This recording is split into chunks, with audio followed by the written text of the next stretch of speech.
Pada tanggal 11 September 1973, pasukan militer Chili yang dipimpin oleh Jenderal Augusto Pinochet melakukan kudeta terhadap Presiden Salvador Allende, yakni presiden sosialis pertama yang terpilih secara demokratis. Bagi mereka rakyat kalangan menengah ke bawah, Allende adalah simbol keadilan sosial dan harapan perubahan. Saat itu pasukan militer mengebom istana presiden dan Allende meninggal di dalam gedung itu. Setelah Allende jatuh, Pinochet mengambil alih kekuasaan dan memimpin selama hampir 17 tahun. Nah, selama masa ini berlangsung, terjadilah penangkapan massal, penyiksaan terhadap oposisi, banyak orang yang hilang tanpa kabar, pembungkaman media dan kebebasan politik.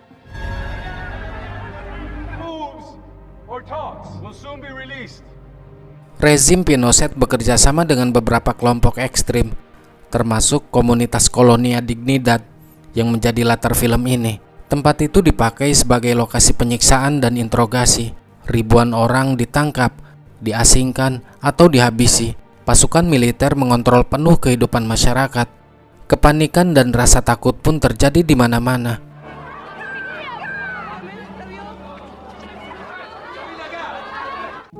Dan kisah ini akan berfokus pada seorang wanita bernama Lena. Lena berprofesi sebagai pramugari dari salah satu maskapai penerbangan Jerman. Tidak seperti rekan-rekan lainnya, Lena memiliki karakter yang cukup berani dan suka bertualang. Saat ini, dia sedang menjalin hubungan dengan seorang aktivis asal Jerman bernama Daniel. Bersama beberapa rekan kerja dan juga pilot yang bernama Roman, mereka akan menggunakan cutinya selama 4 hari sebelum melaksanakan penerbangan selanjutnya. Ada alasan kenapa Lena mengambil cuti di Chili, karena dia akan menghampiri sang kekasih yang konon kabarnya sedang berada di sana. Namun di tengah perjalanan, mobil mereka terjebak kemacetan karena di sana sedang ada unjuk rasa. Warga yang pro terhadap Presiden Allende menentang keras kepemimpinan rezim Pinochet.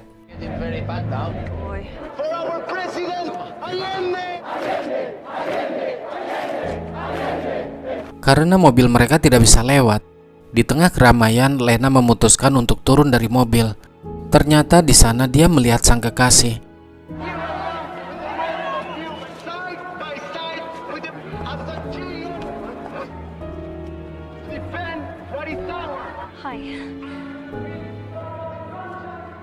Daniel sendiri adalah seorang aktivis asal Jerman. Dia rela terbang jauh ke Chili untuk membantu teman-temannya yang berada di sana. Daniel juga merupakan seorang fotografer yang bertugas membagikan poster-poster perlawanan.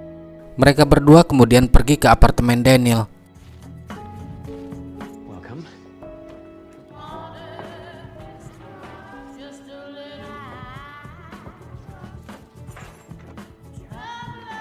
Layaknya sepasang kekasih yang sudah lama nggak bertemu, mereka melepas kerinduan satu sama lain.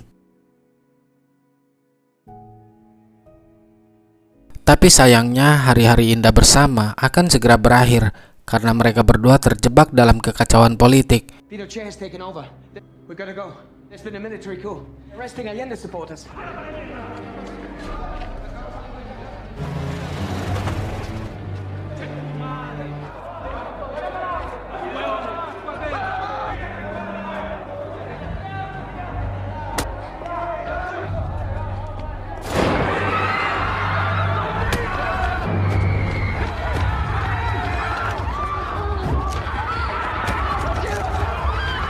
Mimpi buruk itu pun terjadi di saat Daniel berada di dalam salah satu kelompok yang sedang bertikai. Jadi siapapun yang menentang rezim Pinochet, mereka akan ditangkap.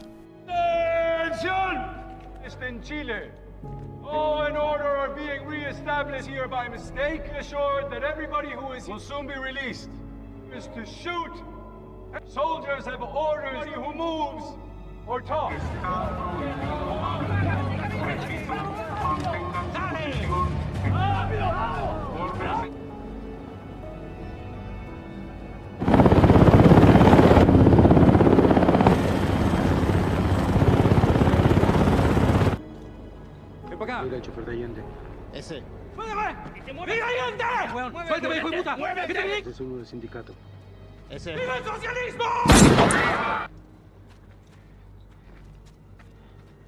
Daniel pun diculik oleh polisi rahasia Pinochet.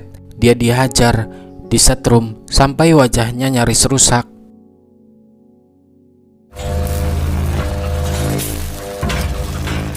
Setelah itu, Daniel dibawa ke Kolonia Dignidad, yaitu sebuah tempat tersembunyi yang dipimpin oleh seorang pria bengis, sekaligus predator pengenceritan, yang bernama Paul Schaeffer, atau biasa dipanggil dengan nama Pius.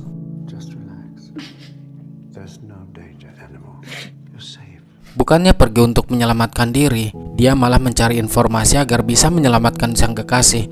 Dia pergi ke rekan-rekan Daniel untuk mencari lokasi itu. Namun mereka semua menolaknya, karena mereka juga takut dan harus bersembunyi dari kejaran para tentara militer. This is not about Daniel or me. What do you mean? It's a bigger cause we are fighting for. Do anything for Daniel. He's one of you. We're going into hiding.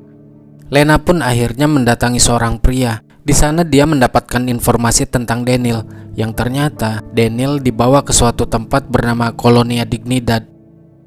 Orang yang memberikan info tersebut menjelaskan bahwa Kolonia Dignidad adalah suatu badan sekte keagamaan yang dipimpin oleh mantan Nazi. Tapi semua itu hanya kedok semata. Yang sebenarnya adalah tempat yang dijadikan penjara kamp konsentrasi, yang dimana di dalamnya terjadi kegiatan kerja paksa, penyiksaan, dan lain sebagainya. Siapapun yang sudah masuk ke dalam sana, tidak ada seorang pun yang bisa keluar, disebabkan penjagaannya yang terlampau ketat. Namun demi cintanya kepada sang kekasih, akhirnya Lena memutuskan untuk pergi ke sana, agar dapat membawa Daniel kembali. Allegedly a charitable mission cult run by a man, but really it's a Paul Schaeffer, or so were his disciples. He was a lay preacher in Germany. What if I went there? Who really knows? We wouldn't do that. Why not? Back out. You may never get. Dalam misi penyelamatan Daniel, Lena mengenakan pakaian sederhana bak biarawati. Lalu dia menaiki bis menuju Kolonia Dignidad, lokasi yang terpencil namun mudah diakses dari berbagai tempat di pinggir jalan.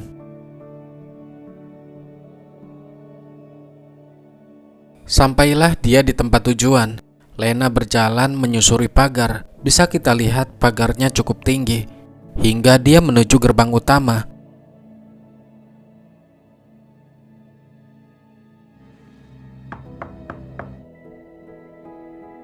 God bless. Come. Dia lalu dibawa ke dalam. Di dalam sana, paspornya disita oleh senior anggota sekte yang bernama Gisela. Lalu Gisela membawanya kepada sang pimpinan yang bernama Pius. Come in. What's your name? Lena. Pius bertanya, apa tujuan Lena datang ke sana? Lena menjawab bahwa dirinya ingin dekat dengan Tuhan. Namun Pius tampak kurang yakin dengan alasan Lena. Dengan berbagai dalih, akhirnya Lena berhasil meyakinkan Pius. You say even though he's I've been searching for God, but I haven't found him yet. so hard to find. Do you know who I am? Who leads his flock, shepherd, to heavenly kingdom. Once you join us, full of hard work, poor and humble life, Yes.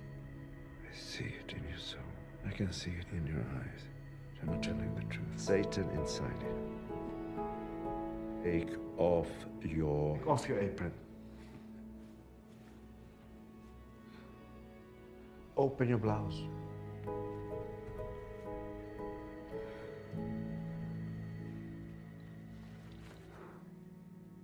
Coming down on you. Senior Gisela menjelaskan jika pria dan wanita nggak bisa saling bertemu di Kolonia. Women and children live separate. Separate means separate. Best for everybody that way. Singkat cerita, Lena pun mendapatkan teman baru yang bernama Dorothy. Dorothy berkata jika dia akan menikah. Tentu pernyataan Dorothy membuat Lena heran, sekaligus bingung, karena pria dan wanita kan nggak bisa bertemu. Tapi kenapa dia mau menikah? We're separated. Ia lalu menanyakan bagaimana Dorothy bisa bertemu dengan calon suaminya itu. Dorothy pun menjawab dia bertemu dengan kekasihnya saat pawai penyambutan tamu 3 tahun yang lalu. Nah, disinilah diperlihatkan bagaimana kehidupan di kolonia. Seperti Lena yang harus bekerja di ladang selama 12 jam. Bahkan jika berhenti, akan menerima cambukan. Sama seperti halnya seorang budak pada umumnya. I just need to drink something. Okay. Is that so? You think I'm waiting on you?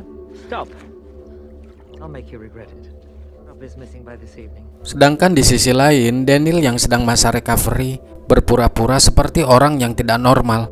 Dia pun menyamarkan namanya dengan nama Hans. Hal itu ternyata sangatlah ampuh. Terbukti dia hanya diberi tugas-tugas yang ringan di kolonia.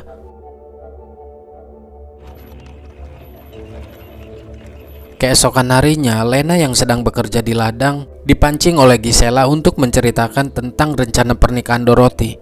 Lena nggak tahu bahwa itu sebenarnya adalah rahasia.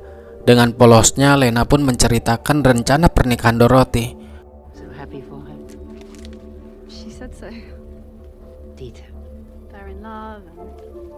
Alhasil pada malam harinya, Dorothy dibawa ke sebuah acara pertemuan ritual sekte. Di ruangan tersebut, sang pemimpin dan para anggota pria mengatakan kepada Dorothy bahwa dia jelek, kotor, dan tidak pantas dicintai. So you want to marry, eh? Who would want to marry? You speak up, woman. Ugly stinking cunt. Dan yang lebih parahnya lagi, di sana Dorothy dipukuli beramai-ramai oleh mereka. Jadi di sana itu aturannya sangat ketat. Pria dan wanita tidak boleh pacaran apalagi menikah. Kalau sampai pimpinan tahu, maka mereka akan dihukum. Sementara Lena yang bersembunyi menyaksikan pertemuan mengerikan tersebut. Tanpa sengaja, Lena melihat Daniel di dalam sana. Lena sempat merasa bingung dengan gelagat Daniel yang tak biasa. Lena nggak tahu kalau Daniel sedang berpura-pura.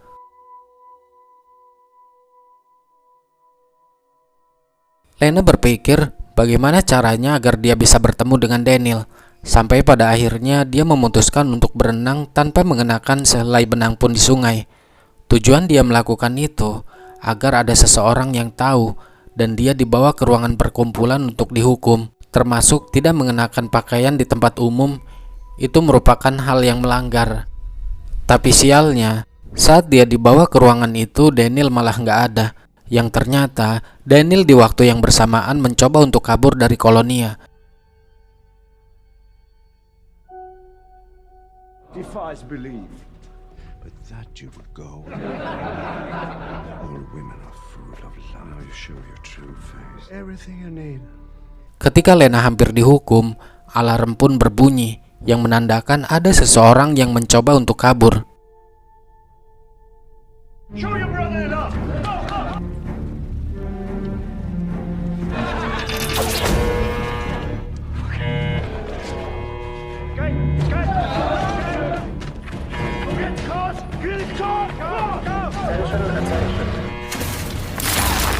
Sontak orang-orang yang berada di ruangan itu berpencar mencari di sekeliling pagar. Mereka menemukan Daniel yang sudah dalam keadaan pingsan akibat terkena pagar listrik. Tapi untungnya dia tidak dihukum karena mereka menganggap bahwa Daniel orang yang tidak normal. Beberapa hari kemudian, camp itu kedatangan tamu dari pasukan paramiliter. Dan disinilah kesempatan Lena untuk bertemu dengan Daniel.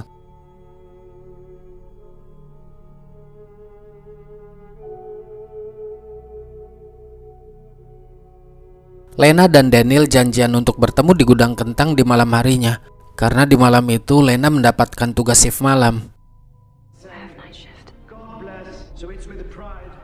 Meet me at the potato shed tonight.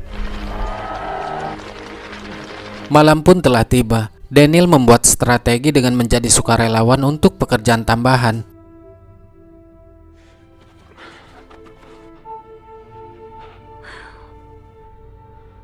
So sorry they brought you here as well. Nobody brought me here. I joined up to find you. Tanpa disengaja, saat sedang mengecek lokasi di sana, dia malah menemukan terowongan di bawah kolonia Dignidad, sebuah tempat yang mengingatkan dia disiksa ketika pertama kali datang. Daniel pun mengambil gambar ruangan itu menggunakan kamera yang ia temukan di gudang tempat dia bekerja. tiba-tiba terdengar suara mobil yang datang.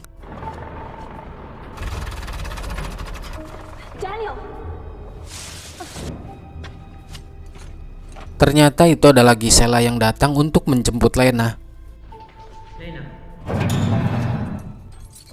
I'm not finished yet. What do you think I'm here for? So you'll continue tomorrow.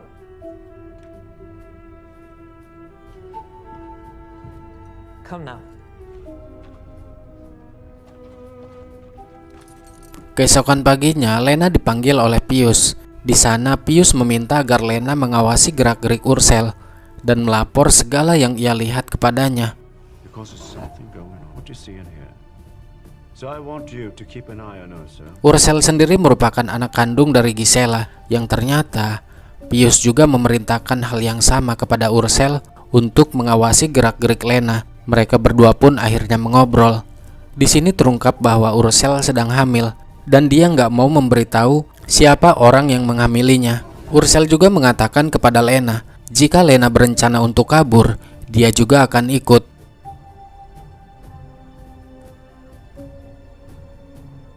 Gisela is my mother. Pada malam berikutnya, Daniel dan Lena kembali bertemu. Daniel menceritakan jika terowongan itu sepertinya terhubung sampai keluar. Daniel memperlihatkan foto-foto yang berhasil ia tangkap. Tentunya akan dia jadikan bukti saat keluar nanti atas kekejaman yang dilakukan oleh Pius. We have to know these guys. We have to stop them. We have to prove what's going on in here. Pictures I took from the tunnels. Ketika sedang mengobrol, tiba-tiba datanglah Gisela bersama Ursel. Daniel pun bergegas masuk ke dalam terowongan. Karena keadaan panik, Lena menyembunyikan foto-foto itu di bawah ember. Another word. And no chattering.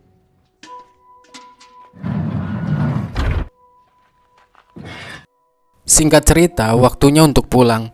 Gisela memerintahkan gadis-gadis ini untuk kembali ke asrama. Namun ketika akan pergi, Gisela secara tidak sengaja menemukan foto-fotonya. Karena hal itu, Lena pun dibawa menemui Pius. Where did you get this from? I found it. Pius menginterogasi Lena. Dari mana Lena mendapatkan foto-foto tersebut? Lena menjawab, foto-foto itu dia dapatkan secara tidak sengaja di dalam gudang. Namun Pius sepertinya tidak percaya. Hampir saja Lena mendapatkan sanksi. Untungnya Daniel segera datang dengan perilaku layaknya orang yang tidak normal. Daniel mengatakan jika foto-foto tersebut adalah miliknya yang ia dapatkan dari gudang Paman Ben. Tentu saja Daniel berbohong untuk menyelamatkan Lena. Paman Ben yang juga merupakan orang kepercayaan Pius akhirnya dibawa dan dihukum. Ketika akan kembali ke asrama, Lena secara mengejutkan memukul Gisela menggunakan kayu. Lena?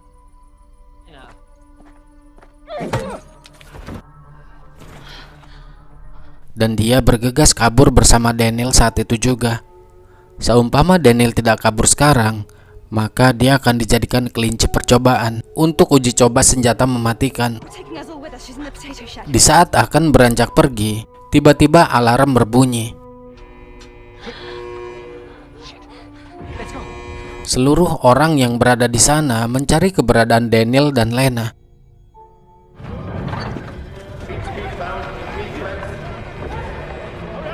Can you all too?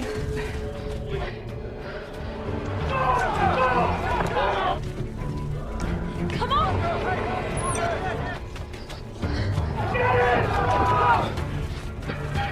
Detik itu juga mereka bertiga bergegas memasuki terowongan. Di dalam sana mereka menemukan jalan buntu.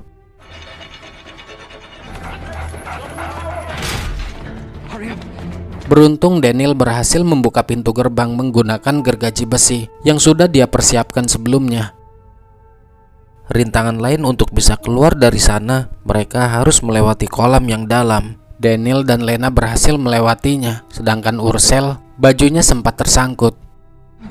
You wanna go back? No. It's only a few meters. There's light on the other side. Is that Halsey's bed? Yes.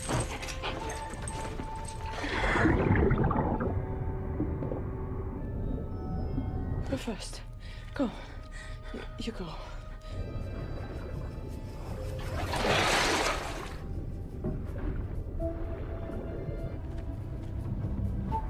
Ursel? Ursel!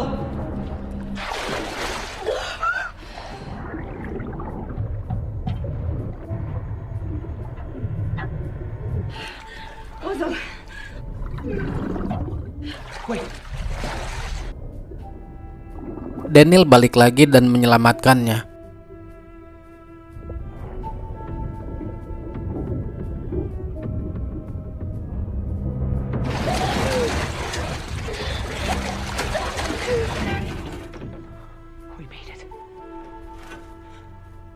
Mereka sangat senang karena bisa keluar dari tempat terkutuk itu. Saking senangnya, Ursel tidak sengaja menginjak jebakan. Seketika itu juga dia meninggal di tempat.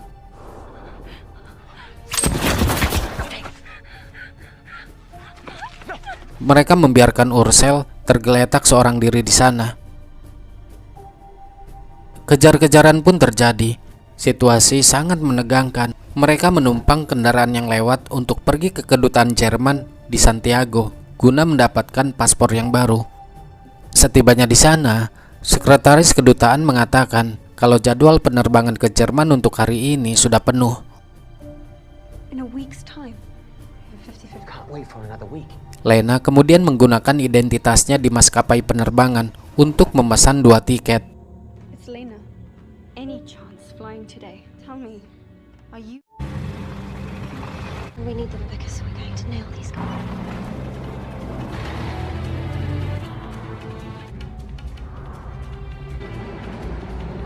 Why aren't we getting out? You're safe here. Where are we going? To an underground entrance so you won't be seen. Sesampainya di bandara, mereka merasa ada sesuatu yang janggal. Mobil yang ia tumpangi justru membawanya masuk ke bandara melewati pintu belakang. Kecurigaan Lena semakin kuat ketika dia dan Daniel dibawa ke sebuah ruangan kemudian dikunci dari luar. Where is this guy? Window here to check with the gate, please. Sure. Captain, Is Lena here? we should be boarding by now. Hi. Saat melihat keluar jendela, betapa terkejutnya Lena melihat duta besar Jerman bersalaman dengan Pius. Ternyata guys, mereka telah bekerja sama. Thank you for doing this. Sure. Tidak kehabisan akal, dia lalu menghancurkan jendela dan melarikan diri tepat sebelum mereka datang. Shit.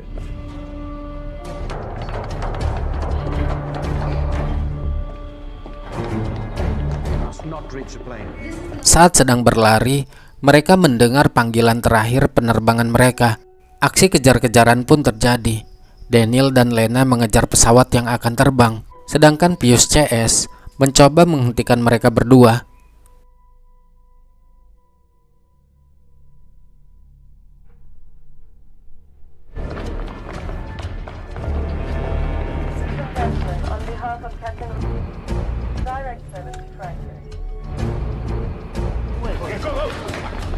Mereka kemudian mencuri mobil bagasi lalu menuju pesawat yang dipimpin oleh Kapten Roman, yaitu teman baik Lena.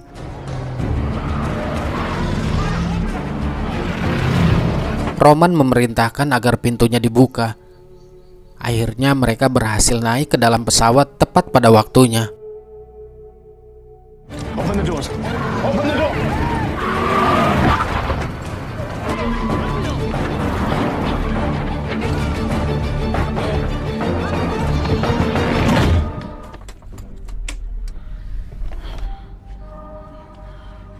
Tak menyerah begitu saja, tentara militer menyuruh petugas bandara agar membatalkan penerbangan.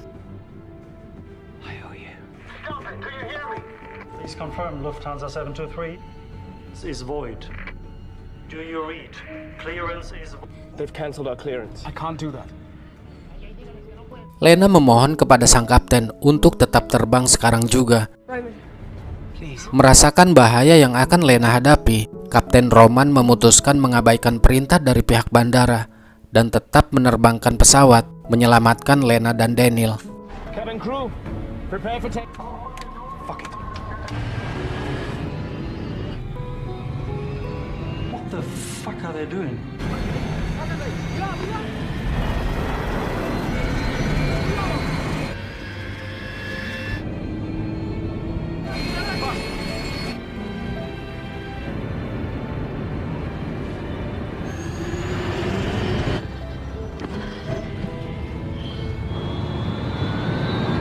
for takeoff. Ready for